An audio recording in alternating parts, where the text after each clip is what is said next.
Në paraqitjen e dëshmitarit të parafundit të mbrojtjes, Michael Durkee, ish shqiptari komandantit të NATO-s Wesley Clark, Prokuroria Speciale në Hag ka shpërfaqur haptazi qëllimin e saj për ta akuzuar e dënuar ushtrinë shqiptare të Kosovës për krime lufte.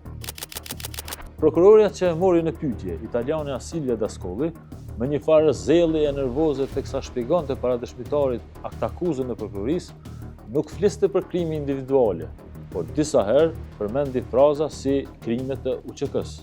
Certain crimes in 1998 and 1999 appear to be the result of organized efforts by the KLA. In fact, KLA crimes were indeed reported in the news, and I want to discuss a couple of examples of that. There are also credible reports of instances of torture by the KLA.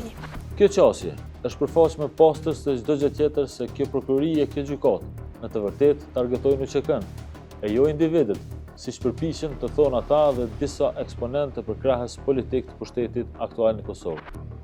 Por kjo nuk është hera vetme kur prokuroria dhe gjyqtarët përmes konfirmimit kanë treguar këtë qëllim. Është përmendur disa herë pika 35 e aktakuzës ndaj Hashim Thaçit, Kadri Veselit, Jakub Krasniqit e Recep Selimit. Kjo pikë, kur e përshkruan ndërmarrjen e përbashkët kriminale për çka akuzohen këto 4 figura të larta të UÇK-s, i përfshin dhe i bën pjesë të saj një nga një, krejt pozicionet ushtarake civile në UÇK deri te ushtari më i thjeshtë. Përmendja e disahershme e krimeve të UÇK-s nga ana e prokurorisë nuk është një devijim gjyqësor. Është zbulimi i një narrative të dizajnuar qëllimshëm dhe qysh në gjenezën e këtij institucioni. Ky lloj diskursi, ky synim i prokurorisë krijon efekt zinxhiror, e kriminalizon kryengritjen kundër okupimit dhe më pas kriminalizon vetë të drejtën e popullit për t'u çliruar. Pika 35 e aktakuzës, me përfshirjen e çdo individi apo hallkë të UÇK-s, nga komandantët deri te ushtari më i thjeshtë, është prova tjetër se qasja e prokurorisë është strukturore. Po ndërtohet ideja se vetë UÇK-ja si organizat ka qenë ndërmarrje kriminale. Dhe kjo është pikërisht ajo që Serbia ka pretenduar për 25 vjet.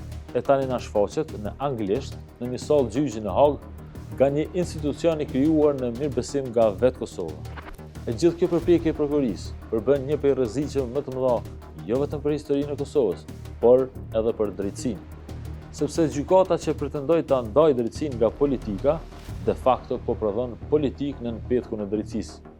Dhe kur politika futet në sallën e gjyqit, është drejtësia ajo që del nga salla si e cënuar.